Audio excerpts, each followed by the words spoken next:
Police constable के exam में कम से कम 5 से 6 प्रश्न बन जाते हैं। और हमारे भारत के संविधान में टोटल 448 आर्टिकल्स हैं। इतने आर्टिकल्स याद करना थोड़ा मुश्किल हो जाता है, लेकिन हम इंपोर्टेंट आर्टिकल्स को देखेंगे जो हमारे कॉमन आर्टिकल्स हैं, जो यूपी पुलिस कांस्टेबल के एग्जाम में पूछे जाते हैं। सब याद करना तो मुश्किल है, लेकिन वो तो हम देख सकते हैं जो हमारे एग्जाम में पूछे जाते हैं। सिर्फ आज उन्हीं आर्टिकल्स को देखेंगे, पूछे जाएंगे। तो हमने इतिहास भूगोल कर लिया कंप्लीट। आज हमारा भारतीय अर्थव्यवस्था मतलब पॉलिटी है। पहला क्वेश्चन देखते हैं। पहला क्वेश्चन आता है, भारत के संविधान के अनुच्छेद 64 और 89(1) के तहत निम्नलिखित में से कौन सा राज्यसभा का पदेन सभापति है? तो कौन उपराष्ट्रपति हो जाएगा ये? ठीक है। नेक्स्ट, निम्नलिखित में से किस पूर्व भारतीय प्रधानमंत्री को भारत रत्न नहीं मिला था? तो किसको नहीं मिला था? ये मनमोहन सिंह को नहीं मिला था। अच्छा, यहां पर हम देखते हैं किस किस को मिल गया है। अभी तक जो भारत रत्न मिला है पूर्व प्रधानमंत्री, 9 ऐसे प्रधानमंत्री हैं जिनको भारत रत्न मिल चुका है, 9 लोगों को। इनमें कौन कौन है पहले देखते हैं। पहले आते हैं पंडित जवाहरलाल नेहरू, 1955 मिला था। लाल बहादुर शास्त्री, इनको मरणोपरांत मिला था कब? 1966 में। इंदिरा गांधी जी को मिला था 1971 में। राजीव गांधी जी को मरणोपरांत मिला था 1991 में। मोरारजी देसाई को मिला था कब? 1991 में। गुलजारी लाल नंदा जी को मिला था कब? 1997 में। अटल बिहारी वाजपेयी जी को कब मिला था? 2015 में। और चौधरी चरण सिंह को मरणोपरांत कब मिला था भारत रत्न? 2024 में। और पीवी नरसिम्हा राव को कब मिला था? 2024 में। ठीक है। नेक्स्ट, भारतीय संविधान का कौन सा अनुच्छेद वाक स्वतंत्रता, अभिव्यक्ति की स्वतंत्रता से संबंधित है? तो इसमें कौन सा हो जाएगा? ये हो जाएगा आर्टिकल 29, अभिव्यक्ति की स्वतंत्रता। यहां पर हम देखते हैं, यहां पर हम क्या देखते हैं, ये देखिए आर्टिकल 14। यहां पर आपने पीछे क्वेश्चन देखा होगा, यहां पर आर्टिकल 14, 22 और 21 दिए हुए हैं। इनको भी जानते हैं क्या है इनमें। ठीक है। आर्टिकल 14 में क्या है? इसमें है क्या है? इसमें बार बार एग्जाम में इसलिए इनको लाके रखा है मैंने। ठीक है। नेक्स्ट चलते हैं। भारतीय संविधान का कौन सा अनुच्छेद राष्ट्रपति के क्षमादान की शक्ति से संबंधित है? तो कौन सा हो जाएगा इसमें? इसमें हो जाएगा आर्टिकल 72, क्षमादान, राष्ट्रपति की क्षमादान की शक्ति से संबंधित है। ठीक है। नेक्स्ट चलते हैं। अगला यहां पर हम देखते हैं, यहां पर और आर्टिकल्स मैंने जो रखे थे ये इंपोर्टेंट है। 73, 75, 72, 74, ये सब तो इनके बारे में डिटेल से जानते हैं, डिटेल से आराम से। 72 में क्या है? राष्ट्रपति की क्षमादान। ठीक है। राष्ट्रपति को किसी भी अपराध के लिए सजा को माफ करने और निलंबित करने, कम करने में बदलने की शक्ति होती है उसमें। ठीक है। नेक्स्ट, अनुच्छेद 73, संघ की कार्यकारी शक्ति का विस्तार। संघ की कार्यकारी शक्ति उन विषयों तक फैली हुई है जिन पर संसद को कानून बनाने की शक्ति है, जिसमें विदेश मामले और रक्षा जैसे क्षेत्र शामिल हैं। 74 को देखते हैं। राष्ट्रपति की सहायक और सलाह से के लिए मति परिविद। ठीक है। बाकी आप पढ़ सकते हैं, नेक्स्ट देख सकते हैं। अगला क्या है? 75वां, मंत्रियों के बारे में एन अन्य प्रावधान इसमें। ठीक है। प्रधानमंत्री की नियुक्ति राष्ट्रपति करेगा, अन्य मंत्रियों की नियुक्ति प्रधानमंत्री की सलाह से होगी, राष्ट्रपति, ये सब इसमें है, आप पढ़ सकते हैं, इंपोर्टेंट आर्टिकल्स है। नेक्स्ट, मानवाधिकार में दोनों शामिल है। मानवाधिकार में दोनों क्या चीज शामिल है? अधिकार और दायित्व, दोनों चीजें मानवाधिकार में शामिल है। और ये क्वेश्चन दोस्तों प्रीवियस ईयर में आए हुए हैं, आप यहाँ पर देख सकते हैं। ये सब प्रीवियस ईयर के क्वेश्चन है, पिछले क्वेश्चन भी होंगे, देखो आप। ठीक है। भारतीय संविधान का कौन सा भाग राज्य के नीति निर्देशक सिद्धांतों से संबंधित है? तो कौन सा भाग हो जाएगा दोस्तों?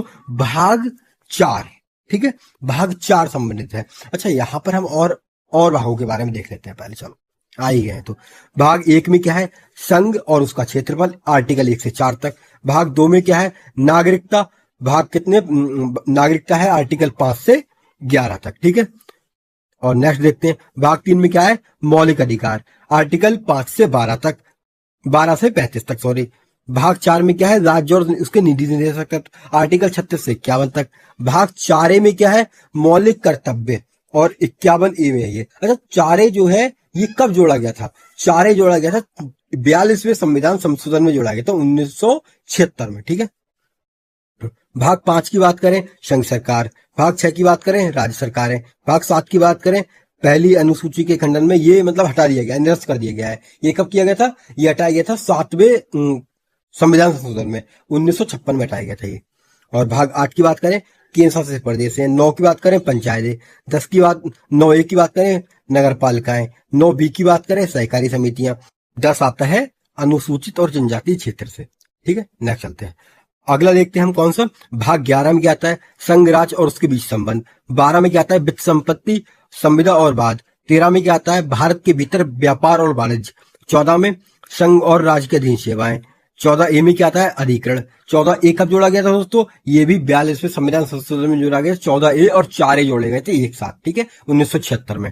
और बात करें 15 का क्या है? निर्वाचन, ठीक है। 16 में क्या आता है? कुछ वर्गों के लिए विशेष प्रावधान, ठीक है। 17 में आधिकारिक भाषाएं आती हैं। इसमें कौन कौन सी भाषाएं आती हैं? 18 में आपातकालीन संबंध, 19 में प्रकृति, ठीक है। और 20 में क्या आता है? संविधान संशोधन। 21 में क्या आता है? अस्थायी संक्रमण और विशेष उपलब्ध। और 22 में क्या आता है? संक्षिप्त नाम, प्रारंभ, हिंदी और प्राकृतिक पास्ट, ठीक है। बाकी आप सब कुछ पढ़ सकते हैं कौन से आर्टिकल में क्या है, ठीक है। नेक्स्ट, भारत के प्रथम राष्ट्रपति कौन थे? तो प्रथम राष्ट्रपति कौन थे? सब बहुत अच्छे से जानते हैं, डॉक्टर राजेंद्र प्रसाद थे। वर्तमान में, और ये क्वेश्चन देखो, ये क्वेश्चन खुद ऊपर देखो, यूपी पुलिस कांस्टेबल 2024 में आया, ये 30 अगस्त को आया फर्स्ट शिफ्ट में। पेपर आपके पास हो तो आप चेक कर लेना। वर्तमान में इलाहाबाद उच्च न्यायालय में न्यायाधीशों की स्वीकृति संख्या क्या है? स्वीकृत संख्या क्या है? तो इनकी संख्या कितनी हो जाएगी दोस्तों? ये जाएगी 160। कितनी? 160। नेक्स्ट चलते हैं। निम्नलिखित में से किसने संविधान के प्रत्येक पृष्ठ के किनारे को डिजाइन किया था, मतलब बॉर्डर को डिजाइन किया था और इन्हें कलाकृतियों से सजाया था? तो किसने? नंदलाल बोस ने सजाया था। और प्रेम बिहारी राजद ने क्या किया था? इन्होंने अपनी राइटिंग में लिखा था संविधान को, ठीक है।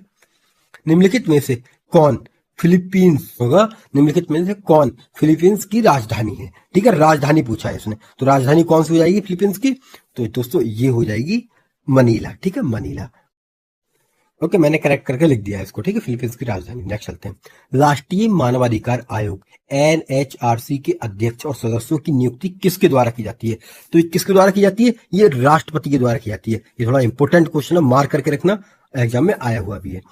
भारतीय संविधान के किस अनुच्छेद के तहत राष्ट्रपति राष्ट्रीय आपातकालीन घोषणा कर सकता है? तो किसके तहत कर सकता है ये? एक मिनट के, आर्टिकल 352 के तहत। अच्छा, आर्टिकल बाकी हम बात करें 360 में क्या है, 70 में क्या है, 356 में क्या है, जो ऑप्शन में दिए होते हैं ये आर्टिकल भी इंपोर्टेंट होते हैं। नेक्स्ट देख लेते हैं। इसमें 352 में क्या है, 356 में क्या है, 360 में क्या है, 370 में क्या है, आप इनको एक एक बार पढ़ लीजिएगा, ठीक है। इसमें राष्ट्रपति प्रशासन हो जाएगा, इसमें क्या है, राष्ट्रीय आपातकालीन हो जाएगा, वित्तीय आपातकालीन, जम्मू कश्मीर विशेष प्रावधान इसमें है, ठीक है, आप पढ़ लीजिएगा एक बार इनको। नेक्स्ट, राज्य में मानवाधिकार आयोग की स्थापना निम्नलिखित में से किस कानून के तहत की जाती है? तो मानवाधिकार आयोग की स्थापना किसके तहत? मानवाधिकार संरक्षण अधिनियम के तहत की जाती है, ठीक है। इंपोर्टेंट क्वेश्चन बनता है, मार्क करके रखिए, इस टाइप के क्वेश्चन पूछे जाते हैं। जो लेवल आता है वो इस टाइप का आता है, इसी तरह के क्वेश्चन पूछे जाते हैं, ये टाइप होता है। निम्नलिखित में से कौन सी भाषा भारतीय संविधान की 8वीं अनुसूची में शामिल नहीं है? तो कौन सी नहीं है दोस्तों? उर्दू भी है और तमिल भी है, संस्कृत भी है। इसमें कौन सी नहीं होगी? इसमें दोस्तों अंग्रेजी नहीं होगी, तो अंग्रेजी सही आंसर हो जाएगा। अच्छा, कौन कौन सी भाषाएं, आज भाषाएं देख लेते हैं। तो मूल भाषाएं कौन सी हैं? संस्कृत, हिंदी, कश्मीरी, गुजराती, उड़ीसी, पंजाबी, बांग्ला, उर्दू, मराठी, तमिल, कन्नड़, तेलुगु, मलयालम, असमिया। तो ये 14 जो भाषाएं हैं, ये 14 भाषाएं, जो 14 हैं ये वाली, यहाँ आप देख रहे होंगे 14 ये वाली, ठीक है। ये जो 14 भाषाएं ये थी मूल संविधान में, मूल संविधान है। उसके बाद अब अभी करंट संविधान में 22 भाषाएं, कितनी? 22। अब 22 कैसे हो गई हैं? इनमें देखिए, और ये 4 भाषाएं द्राविड़ भाषाएं, ठीक है, इनको याद रखना है, ठीक है। 4-5 भाषाएं जो द्राविड़ है, 5-6 भाषाएं, ठीक है। ये कहाँ तक है? मलयालम तक है द्राविड़ भाषाएं, ठीक है, मराठी से। और बाकी अब यहाँ पर हम देखते हैं संविधान 22 भाषाएं इस टाइम करंट टाइम में। अब 22 भाषाओं में कौन सी है? देखिए दोस्तों, 21वां संविधान संशोधन 1967 में हुआ था, इसमें सिंधी जोड़ी गई थी 15वीं भाषा। और 71वां संविधान संशोधन 1992 में हुआ था, इसमें नेपाली, मणिपुरी, कोकड़ी। अब क्या करना है तुमको? ये 21 को, कौन से को? इस 21 को जोड़ दो, इस 71 को जोड़ दो, इन दोनों को जोड़ के क्या आएगा? 92। तो 92 संविधान संशोधन में कौन सी भाषा जोड़ी गई थी? इसमें जोड़ी गई थी बोडो, डोगरी, मैथिली, संथाली। अच्छा, इसकी एक ट्रिक होती है, इसकी ट्रिक क्या होती है ये आप देख सकते हैं। सेंधा नमक, सेंधा को आप क्या कह देंगे? सेंधा मतलब सबसे पहले में जोड़ी गई थी किस संविधान संशोधन? सेंधा मतलब सिंधी, ठीक है। नमक, ना, मा का, ना से क्या हो जाएगा? नेपाली, मा से मणिपुरी, का से कोकड़ी, ठीक है। और माशी, ठीक है, माशी, बड़ी माशी, बड़ी से क्या हो जाएगा? बा से बोडो, डा से डोगरी, और माँ से क्या हो जाएगा? मै से मैथिली, शा से संथाली। तो ये सेंधा नमक बड़ी माँ से, ये याद रखोगे ट्रिक, इससे याद हो जाएंगी ये जो नई भाषाएं जोड़ी गई हैं ये वाली, ठीक है। नेक्स्ट चलते हैं। भारतीय संविधान का अनुच्छेद 340 किससे संबंधित है? तो ये 340 किससे संबंधित है? पिछड़ा वर्ग आयोग से ही संबंधित है। नेक्स्ट चलते हैं। भारतीय संविधान का कौन सा अनुच्छेद नए राज्यों के गठन और मौजूदा राज्यों की क्षेत्रों, सीमाओं या नामों के परिवर्तन का प्रावधान है? तो कौन से में है ये? अनुच्छेद 2 में है। कौन से में? सॉरी, गलत हो गया, अनुच्छेद 3 में है ये। ठीक है, अनुच्छेद 3 में। अच्छा, इन अनुच्छेद को भी देखते हैं हम, 2, 3, 5 कौन से आगे देखेंगे इनको। ठीक है, भारतीय संविधान के किस अनुच्छेद में पंचायतों की स्थापना का प्रावधान है? तो किस में हो जाएगा? ये हो जाएगा 243 अनुच्छेद में। 18 वर्ष से कम आयु के व्यक्ति के सभी मानवाधिकार क्या कहलाते हैं? तो ये क्या कहलाते हैं? ये बाल अधिकार कहलाते हैं। नेक्स्ट चलते हैं। राष्ट्रीय मानवाधिकार आयोग NHRC के अध्यक्ष और सदस्यों की नियुक्ति किसके द्वारा की जाती है? तो किसके द्वारा होती है? राष्ट्रपति के द्वारा होती है, याद रखेंगे। नेक्स्ट, भारतीय संविधान की प्रस्तावना, जिसे उद्देश्य का कहते हैं, में कौन सा शब्द यह दर्शाता है कि भारत किसी बाहरी नियंत्रण से मुक्त है? तो कौन सा शब्द कहलाता है? ये कहलाता है संपूर्ण प्रभुत्व संपन्न। ठीक है, ये शब्द UDHR मानव अधिकारों को सार्वभौमिक घोषणा, ठीक है, का कौन सा अनुच्छेद उत्पीड़न में शरण देने का अधिकार की गारंटी देता है? तो कौन सा है ये? हो जाएगा आर्टिकल 14। किस संवैधानिक संशोधन अधिनियम ने लोकसभा और राज्य विधानसभाओं में अनुसूचित जातियों और अनुसूचित जनजातियों के लिए सीटों का आरक्षण बढ़ाया? तो किसने बढ़ाया? ये 69वां संविधान संशोधन। ठीक है, 69वां संशोधन। नेक्स्ट चलते हैं। 23 देखते हैं। प्रस्तावना, जिसे उद्देश्य का कहते हैं, में राष्ट्र की एकता और अखंडता शब्दों का उद्देश्य किस मौलिक सिद्धांत से को बढ़ावा देता है? तो किसको देता है? ये बंधुत्वता को देता है। ये क्वेश्चन भी कहाँ हुआ है, देख सकते हैं आप। नेक्स्ट चलते हैं। निम्न में से कौन सा कथन गलत है? गलत कौन सा है? राज्यपाल राज्य की विधान परिषद का स्थगित कर सकता है क्या? ये कर सकता है? नहीं, ये नहीं कर सकता। नहीं, ये कर सकता है, ये कर सकता है। ओके, ये ठीक है, इसमें गलत पूछा है। राज्यपाल राज्य की विधानसभा का स्थगित कर सकता है? हाँ, ये भी कर सकता है। ठीक है, राज्यपाल राज्य की विधान परिषद को भंग कर सकता है? नहीं, ये नहीं कर सकता वो। ठीक है, ये नहीं कर सकता, ये गलत दिया हुआ है। बाकी राज्यपाल राज्य की विधानसभा को भंग कर सकता है, ये भी कर सकता है। ठीक है, तो इसमें कौन सा हो जाएगा? इसमें सी ऑप्शन गलत हो जाएगा कि वो ये नहीं कर सकता। उस ब्रिटिश गवर्नर जनरल का नाम बताएं जिन्होंने भारत में रेलवे का शुभारंभ किया था। अच्छा, रेलवे का शुभारंभ किसने किया था? लॉर्ड डलहौजी ने किया था। ठीक है, डलहौजी ने। ठीक है, नेक्स्ट, भारतीय संविधान का कौन सा भाग मौलिक अधिकारों से संबंधित है? तो कौन सा? भाग 3 संबंधित है। कौन सा? भाग 3 मौलिक अधिकारों से, हमने अभी पढ़ा था। और भाग 1 किससे है? और भाग 2 किससे है? और भाग 3 किससे है? बताओ जल्दी से। तो भाग 1 किससे हो जाएगा? भाग 1 हो जाएगा संघ एवं उसके राज्य क्षेत्र से। और हम भाग 4 की बात करें तो राज्य के नीति निर्देशक सिद्धांत के संबंधित हो जाएगा। और भाग 2 की बात करें हम, कौन सा? भाग 2, तो भाग 2 किससे संबंधित है? ये नागरिकता से संबंधित है। किससे? नागरिकता से। और इसमें आर्टिकल कौन से आते हैं? 5 से 11 तक आते हैं नागरिकता वाले में। ठीक है, याद रहेगा। नेक्स्ट चलते हैं।